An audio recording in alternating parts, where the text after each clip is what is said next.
Welcome to the SDA Housing Podcast, brought to you by NDIS Property Australia.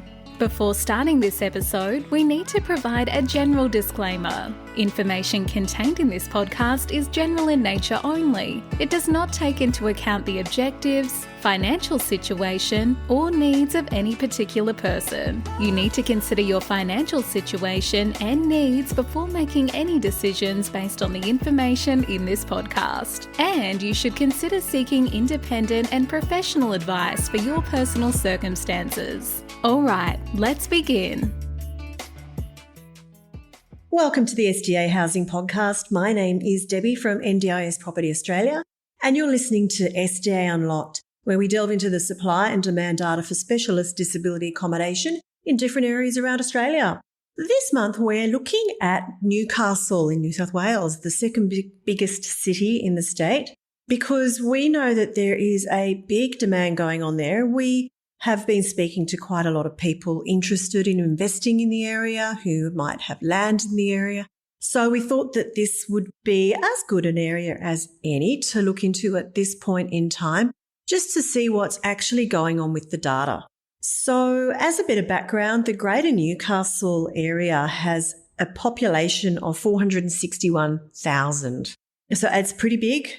The NDIS participant stats show population of about 13,830.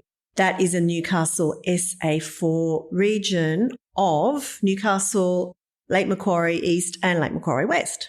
Now, looking at that, and we always talk about the 6% being the magic number of participants that will qualify for SDA funding. We're looking at around 830 potential SDA funded participants. Currently, there are 550. That's around 4% of all NDIS participants having SDA funding. So that's quite a big demand. And if we look at that doubling over the next 10 odd years, then that could be an additional 800 odd. That's a lot of places needing to be built in the Greater Newcastle area. So what current supply have we got? Well, we have a total of 188 dwellings. That is broken up into 74 existing and legacy and 114 new build. And just to remind you what the difference between those two is, existing and legacy dwellings are either the larger group homes of 6 or more participant places, or they're the existing old style properties that don't actually meet the build requirements of new build SDA. Eventually, all of these properties are going to have to be replaced by new build SDA. So you can look at it as those places, those 74 existing and legacy dwellings will, over the next number of years, be replaced or need to be replaced by new build. In those 74 existing and legacy places or dwellings, there are 235 places. Remember, a lot of those places are going to be in 4 resident, 5 resident, 6 resident homes, the old style institutional government-run kind of disability housing. Now, out of the new build dwellings, there are 114 of them. There are 246 places. This is of the enrolled SDA dwellings. So we have 550 SDA funded participants and a total of 481 places in both new and existing legacy dwellings. So already we've got an undersupply of around 70 places in Newcastle. Take into account that about 230 or 240 will need to be replaced. That is a much larger. So at least 300 places need to be found for the current participants funded in the Newcastle area. So that takes us to the pipeline information. And I was quite shocked when I saw these stats because normally we look at it and there are a large number of pipeline dwellings that are being reported by the NDIA in their quarterly data. And this, by the way, is based on the quarterly data that just came out last Friday week, the 19th of May. So it's current as to the 31st of March 2023. Pipeline dwellings in the whole of the Newcastle and Lake Macquarie region, 27 dwellings, 51 places. That is nothing compared to the current gap. So what is this telling us? We need SDA being built in Newcastle yesterday. There is a huge demand currently, and that demand is only going to go up. So you might be thinking, great, okay, there's demand. What are people looking for though? Well, I've had a look at the detailed demand for different dwelling types and what the pipeline is. So we're looking at, as is typical throughout Australia, nearly 50% of pipeline places are being built in the high physical support category.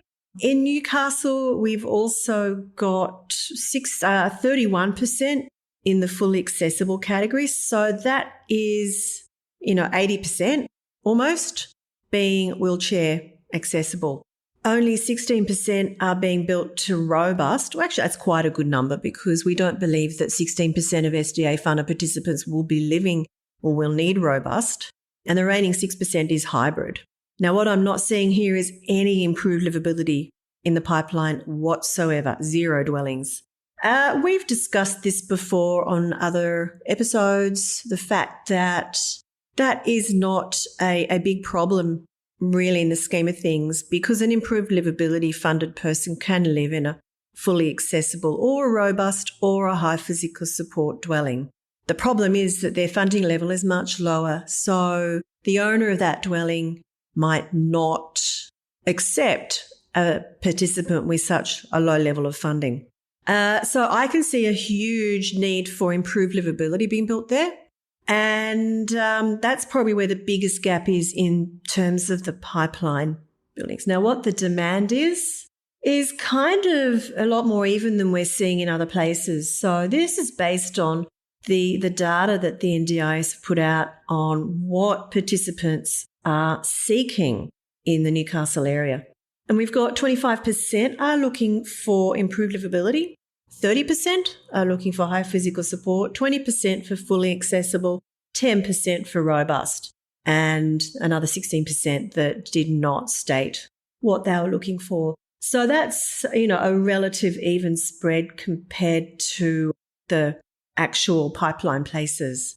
But I guess it's just all reflective of the fact that there is a huge gap in all categories, in all types of dwellings, whether they are units, houses or villas.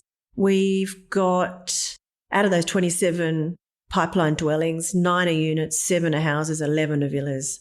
So there is just a really big demand overall for anything in Newcastle. Now, we know that land in Newcastle is pretty expensive. We have been dealing with people who've come to us wanting to buy there or have land available under developments. And the prices at this point are making it basically not feasible to build new SDA, which is, I guess, why there is such a small number of pipeline dwellings. So, look, this is a call out to anybody who might have property in Newcastle area. If you're looking at doing a knockdown rebuild, if you have vacant land that you're looking to do something with, then here is a really good opportunity for you to get in and build SDA in a very high demand area. So I think that's basically it in a nutshell. Not much more to say. Newcastle, a lot of participants, very little in the way of new build and pipeline. So I guess, something to think about for those of you who might be looking at the Newcastle area as an investment opportunity in SDA. So until next time, thanks for listening. We hope you enjoyed this episode. Please make sure you are subscribed and following us so you can keep in the loop with all of our upcoming episodes. We would really appreciate it if you could leave us a 5-star rating, a written review, and to share this podcast with those that could benefit.